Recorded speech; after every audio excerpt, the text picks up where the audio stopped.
Ladies and gentlemen, welcome to Only Trade to Win. Today we have a very exciting show. We're going to look at one of the most powerful companies in the United States and in the world, Goldman Sachs. Today is January 18th, 2024, 3 a.m. New York time. Goldman reported its earnings just a day ago on January 16th. But before going into its earnings, let's just talk a little bit more about the company. Right now, it is number 2 bank in the world revenue, and it is also number 55 on US Fortune 500 companies ranked by revenue. Goldman Sachs is so important that this company is a systematically important financial institution whose failure might trigger a financial crisis. And in the world of finance, we refer to them too big to fail. Now, if you look all the way to the left on their picture, where you see number 1, it's approximately end of year 99. Just the year I graduated from NYU and started on Wall Street. I remember there were a lot of discussions about Goldman Sachs ending its partnership, becoming a corporation.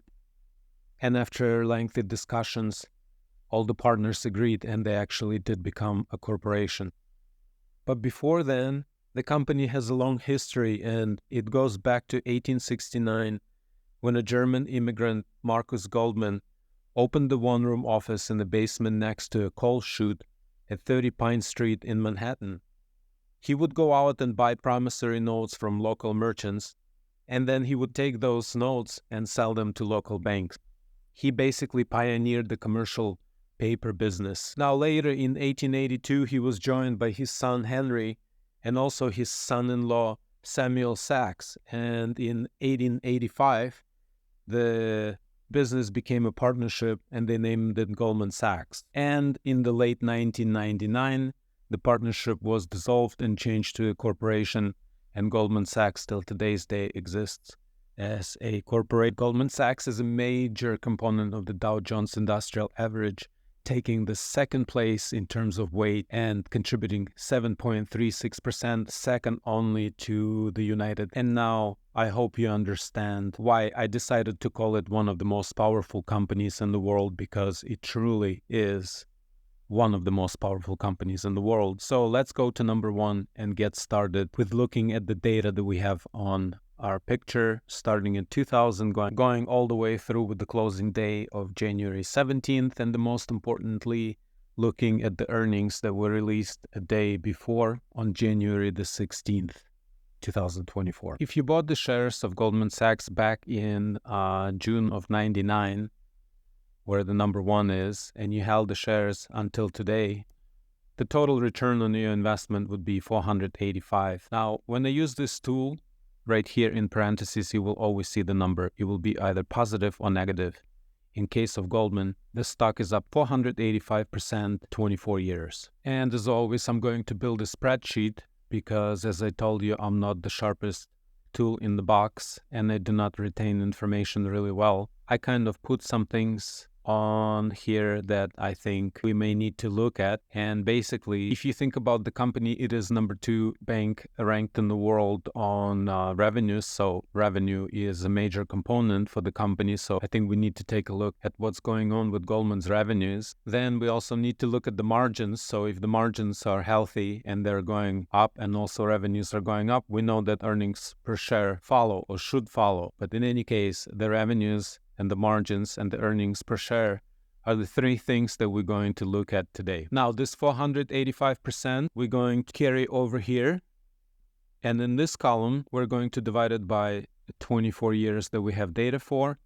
And we have 20.21%. So we get 20.21% per year since the beginning of the data that we're looking at. Now, this is just a straightforward division, and this is not exactly correct number, but it's going to be the most consistent number that we're going to verify on our own. And for the purpose of our discussion, it's the easiest way to go. But the most important thing is that we have to stay consistent. Now, we are going to move to the right side from number 1. Our next significant area that we're going to discuss, area number 2, is actually when in 2007, the price of shares of Goldman Sachs set its, at that time, all-time high, approximately around $250 a share, and then it sold off to number 3, less than $50 a share. That sell-off was more than 80% of the value of the company's stock. Remember, we talked about it being systematically important financial institution. This meant not only possible end of this one company, this meant the end of the whole financial system of the United States of America. And if the financial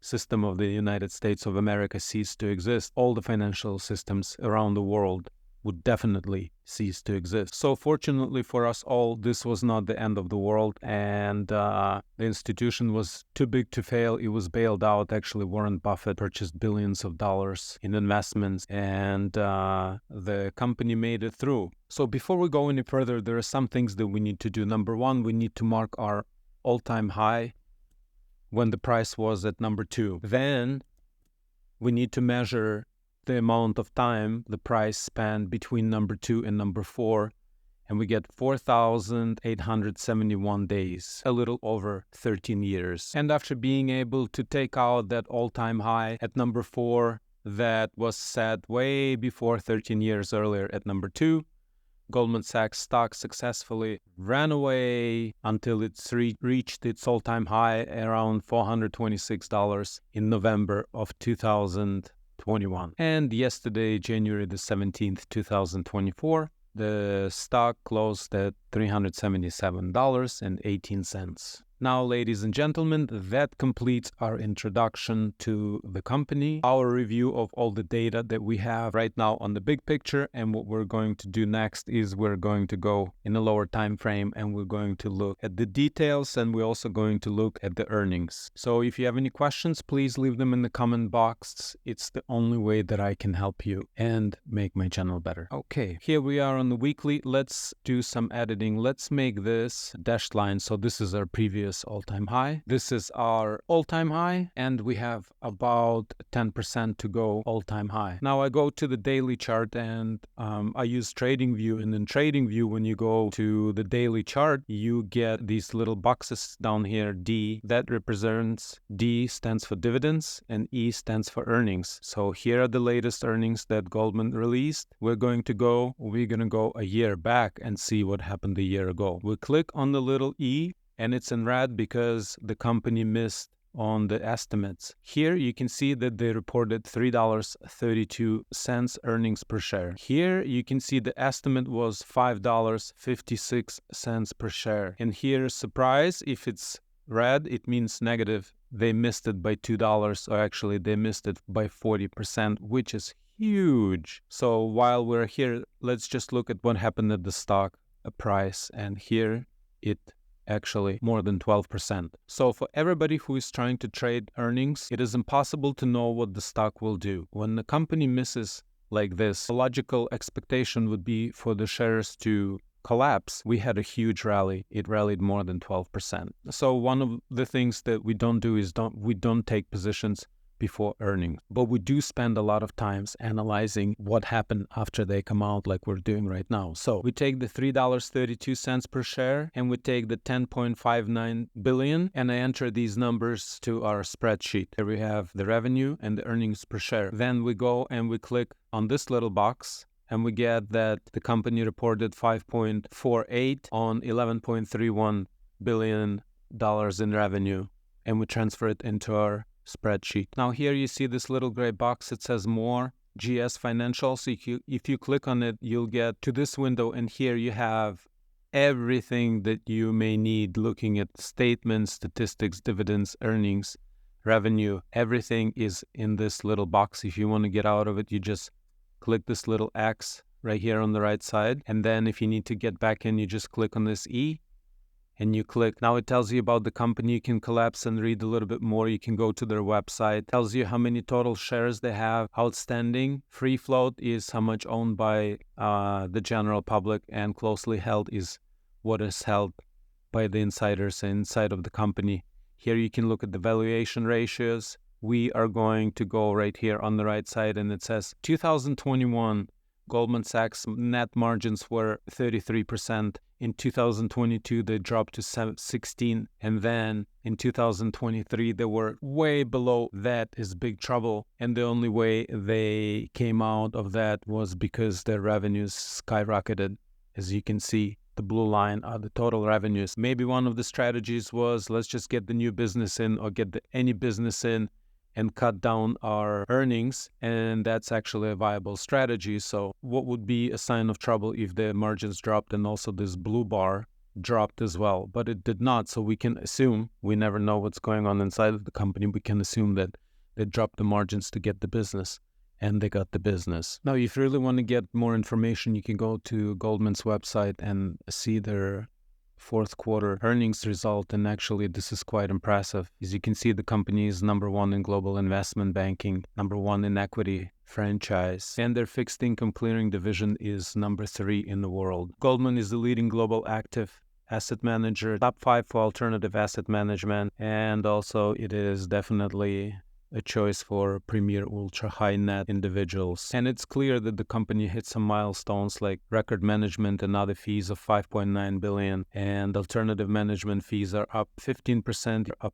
2.1 billion. This is a phenomenal company. It's been number 1 in advisory net revenues for 21 consecutive years. And the growth of their revenues for their managed money is clearly visible here when you look at the performance, that more than 75% of their traditional funds performed in the top 50% of Morningstar over the past 5 years, and more than 90% of their alternative funds performed in the top 50%, which is quite an accomplishment. Now, I took all the numbers and I placed them on our spreadsheet. And by looking at this, you can see that revenues were up by 6.8% in 2023. Quarterly income was up 51%. Annual income was down. And meanwhile, they had a huge increase of 65% on the earnings per share. So by looking at this information, it didn't make much sense on how can the company earn more money, have more income, and yet post worse numbers than they had from the year before. So I went to their press release and I found out that they had a special industry-wide FDIC assessment fee, and also they had a special item that reduced their earnings by $2.8 billion.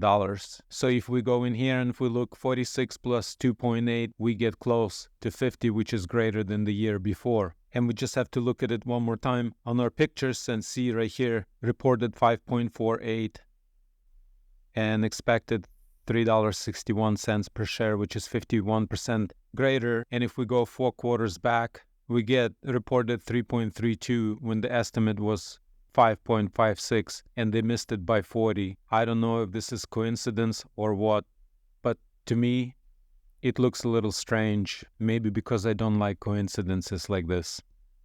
In any case, I would take this information now and I would do a lot more thinking. But if you're looking to add a financial company to your portfolio, I hope this review of Goldman helped you. You know the history that goes back all the way till 1869. Before it was a partnership, and now you know the history after 2000 when it became a corporation. Please remember to subscribe to the channel, navigate with care, and I'll see you next time.